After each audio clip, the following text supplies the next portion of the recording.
But how would we define the definition of objective? It would be not influenced by personal feelings or opinions and considering and representing facts.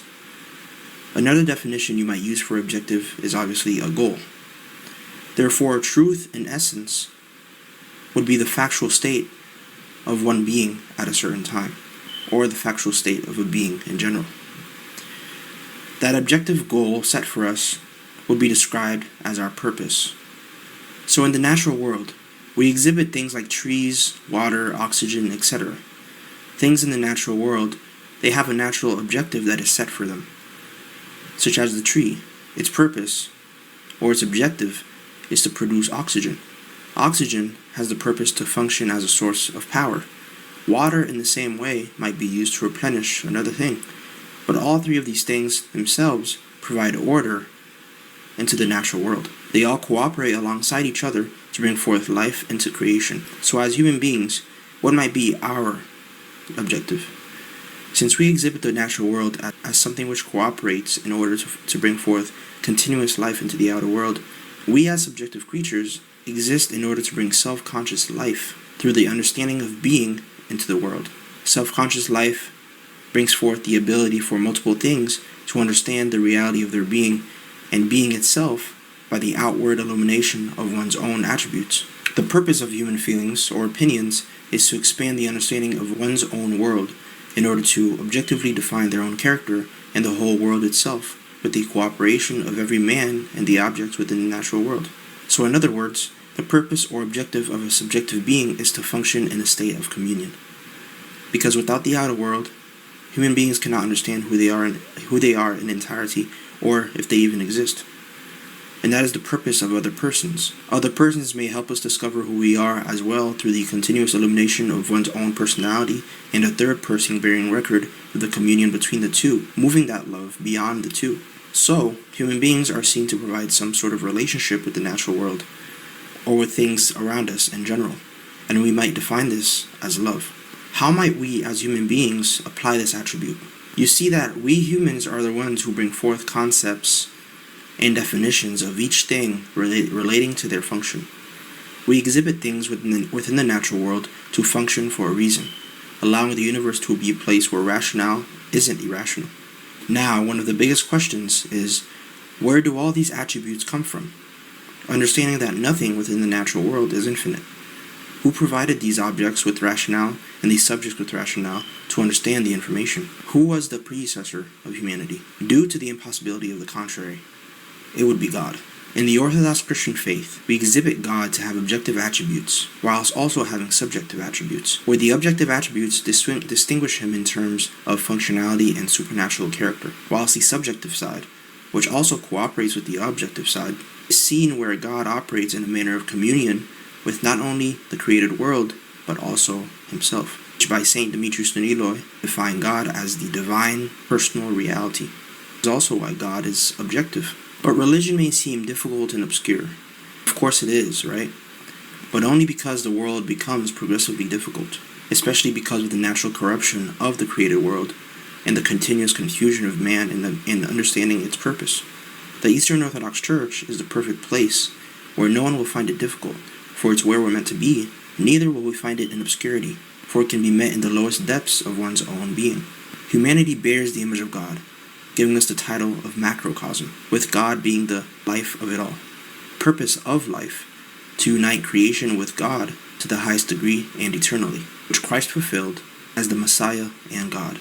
In Orthodox theology, God created man and creation for the purpose of communion, which explains why God is the objective, because, like I said, the purpose of life is communion. But everyone has a certain gift, and that gift leads them towards their purpose. You need to have knowledge of your gift. Understand how to use it.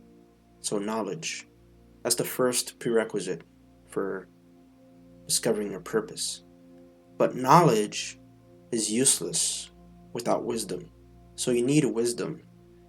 A knowledge that is rooted on Scripture, the Bible. The Bible has more than enough things necessary to understand God's will for humanity, but for you as well. But Scripture simply isn't enough to a degree. Because we can have Scripture, we can read Scripture, but to what use is Scripture going to be if you don't understand it? So there you go again. You need knowledge of the Scriptures to understand what your purpose is. You need discernment of the Scriptures, discernment of your life, discernment of yourself. These three aspects of discernment are crucial to understanding who you are and what your purpose is in this world as a individual. How do you attain knowledge of the Scriptures? How do you attain the wisdom that's within the Scriptures? How do you understand it? St. James, he says, "If any of you lacks wisdom, let him ask God, who gives generously to all without reproach, and it will be given him." First, you need to pray to God. Pray to the true God, the all-holy Trinity. Ask God to grant you knowledge, grant you wisdom of all things, and he will grant it. And your idea of all things is going to be completely different than what the modern world thinks is all things. Because I did the same thing when I was a child, because my parents wanted me to do better in school. And my mother told me, "Kesley, pray for knowledge from God." And that very night I prayed for knowledge.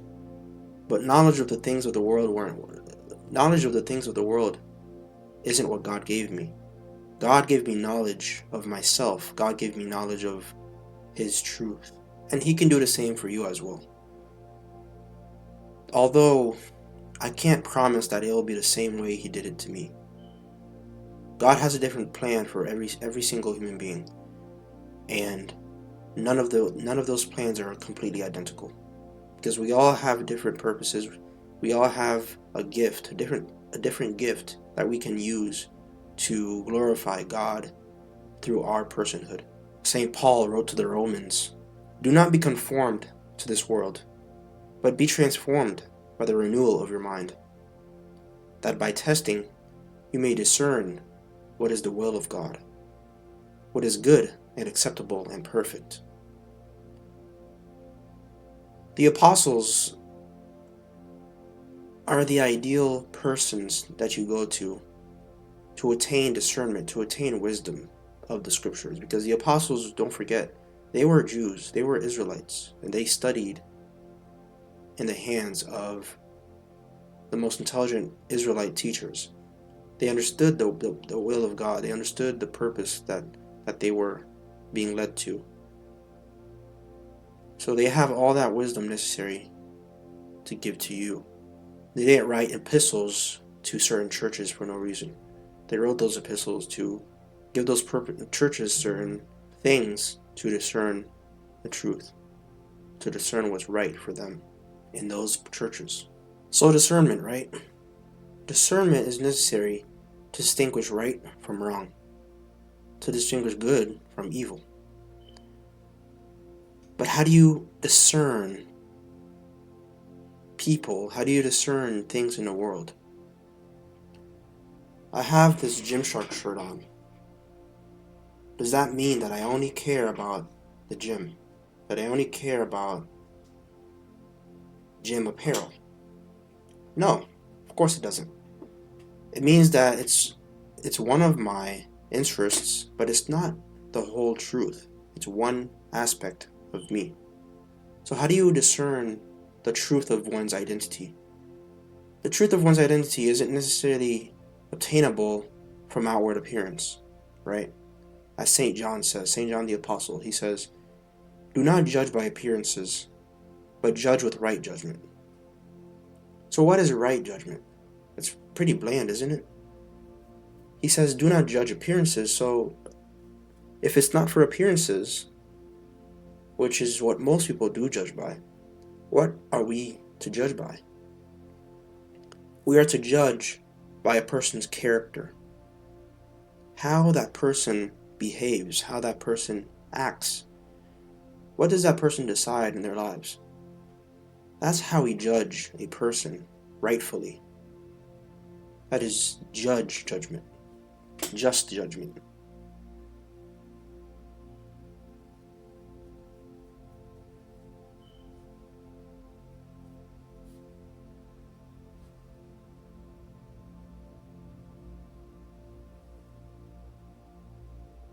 So, what that basically means is that we need to judge things at a deeper level. We can't just judge them based on face value. We have to judge things on a deeper level. One of the most important things, one of the most important conversations for the past 1,000 years, or even more probably. What is the true religion? What is the true church? And that takes great discernment, right? It takes great knowledge, great wisdom, great discernment. And this is an important question because if you want to follow God, then how are you supposed to do it properly? God created a church. Christ created a church from a succession of Old Testament or before Christ times, a succession of temple time periods, the Israelite temples, how they worship God, the Ark of the Covenant, etc. There is a continuation of that in the times of Christ, after Christ, AD, right? How do we discern what the true church is? What is true Christianity? Is it Western Christianity? Is it generally Eastern Christianity? What is the specific Christianity that is correct? What is your purpose? Because honestly, without religion, no one can have a purpose. Religions provide a deeper meaning for a person's life. And skeptics might claim that religion itself is only useful for that very reason. It gives people a deeper meaning to live. It's a part of the natural world to have a religion. But religion that's not simply how religion works. Religion is deeper than the natural world. Religion is spiritual. There's a spiritual finding behind it. There are deeper things in the world, deeper than face value. It's not just natural and biological or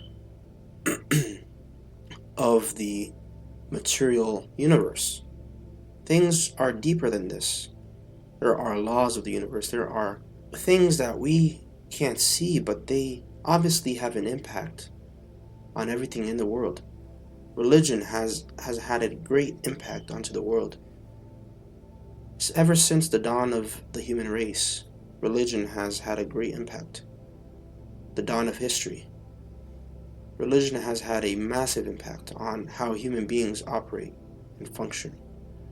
Christianity has probably had the greatest impact as a whole because many things, many progressions came from Christianity, which the Greek philosophers also helped in the progression of Christianity, but many things, many religions, the study of philosophy as a whole has had a great impact on the human race.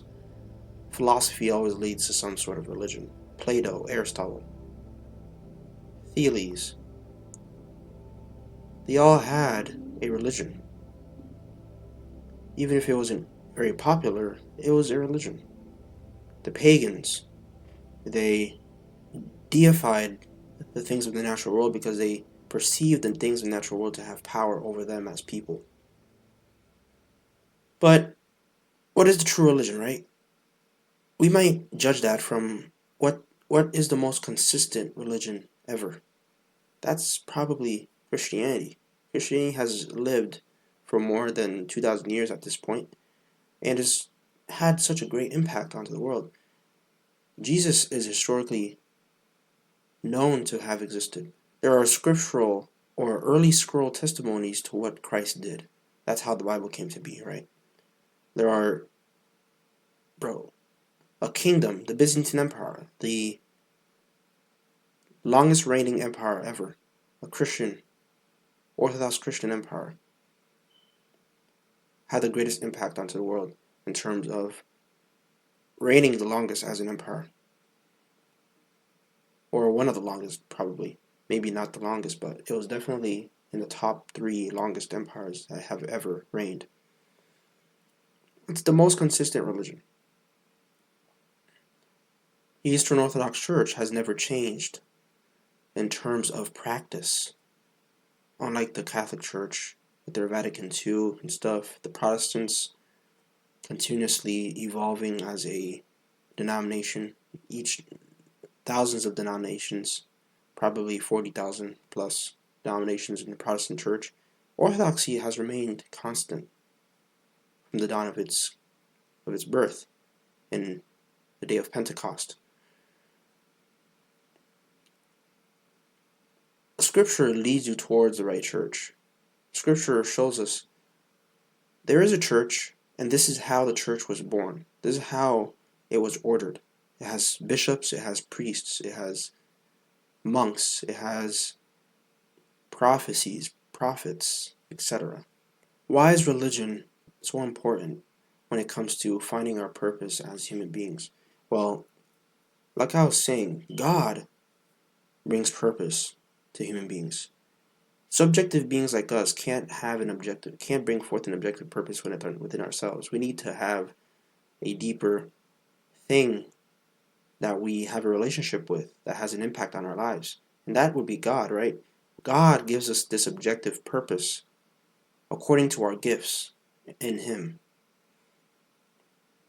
You need to find discernment through the reading of Scripture, through the study of history, and the study of yourself. Who are you? What are your pros? What are your cons? What have you had a passion for ever since you were born? These things are very important to ask. I didn't ask myself these questions until about 3 to 4 years ago. Before that, I was only interested in biblical studies and debating people online. But there's more important things than doing that. You have to find out who you are. What are your gifts? Pray to God and He will show you these things.